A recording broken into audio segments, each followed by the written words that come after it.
They say there are two kinds of days in the world, the ones that make sense and the ones that don't. And then, there's February 2nd. For centuries, we've treated Groundhog Day as a cute, disposable little myth. A brief reprieve from the monotony of winter, where we allow a small, unassuming creature to whisper meteorological secrets. But what if that creature wasn't here for a weather report? What if it was here for us? This is the story of Project Groundhog Day, an experiment so audacious, so ridiculously specific. It could only have been born from a combination of genius, madness, and too much time on a government grant. The goal?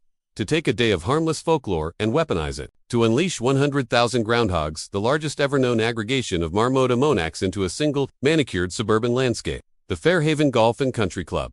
We're talking about a 6-square-mile stretch of pristine, heavily irrigated grass, 18 perfect holes, and a clubhouse that serves a truly mediocre tuna melt. It was the epitome of human control. Flat, green, and completely devoid of organic surprises. It was, in short, the perfect target. The delivery was the first chilling masterstroke. It didn't arrive in trucks or crates. At 12:01 a.m. on the 2nd of February, the population arrived via a series of covert, deep-bore geothermal tubes, opened simultaneously on the 10th, 14th, and 18th fairways. It wasn't a release, it was an eruption. Imagine the pressure. 100,000 living, digging, hungry rodents, suddenly expelled onto the most expensive lawn in the county. The first sounds were not screams, but a wet, tearing sound, like wet paper being ripped apart. The sound of 400,000 tiny claws hitting Bermuda grass.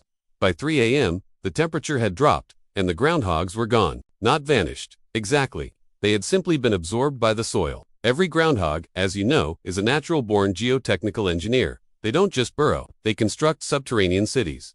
And what do 100,000 groundhogs construct? A vast, interlocking mile-wide network of silent, dark tunnels. The surface, however, told a different story.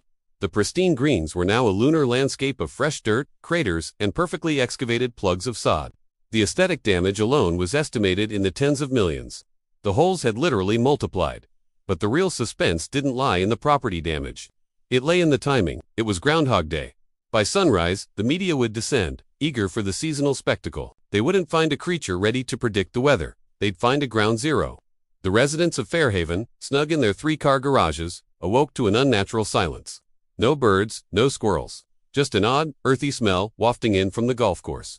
It was the smell of a world being flipped inside out. The simple suburban bliss had been replaced by a quiet, persistent, subterranean tremor. It was not a sign of an early spring. It was the sign of a reckoning starting 20 feet beneath their manicured flower beds. The residents of Fairhaven were about to learn that groundhogs are not cute marmots, they are earth-shattering missiles with teeth. The sheer number changed everything.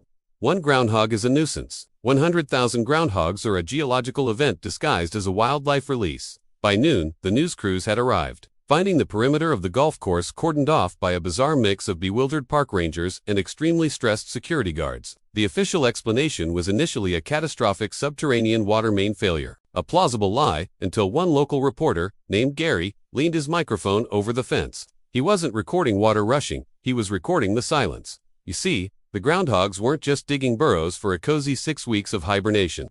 They were building a defensive infrastructure.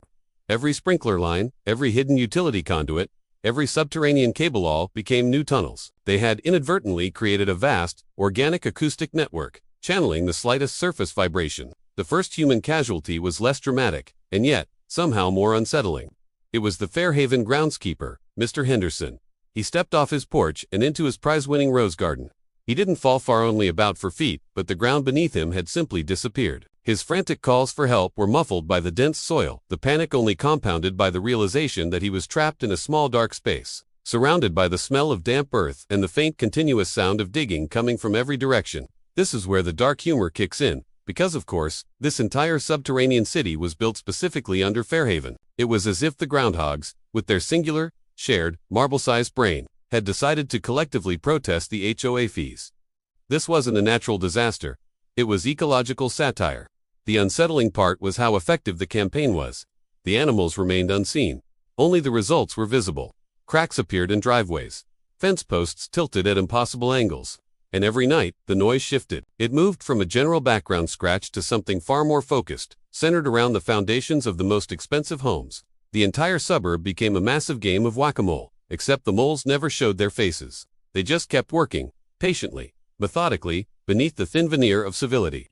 The residents began to speak in hushed, nervous tones about the committee below. They were waiting for the groundhogs to finally show their shadows. They were waiting for the 6 more weeks of winter to end, or perhaps, for the end of their perfect world. And as the final rays of the second sunset faded over the ruptured green, one last unsettling piece of evidence emerged. On the 18th hole, where the first breach had occurred, stood a single sign, perfectly placed, a little shadow carved into the sod, facing the direction of the town hall. It wasn't a groundhog's shadow, it was a coffin's shadow. They never saw their shadow, but we certainly saw theirs, and they were demanding a refund on the tuna melt. The earth is a dangerous place, but the danger is always below the surface. Don't wait for the next tremor. Tap the bell and subscribe to Amazing Earth now, because our next massive release might be happening right in your backyard.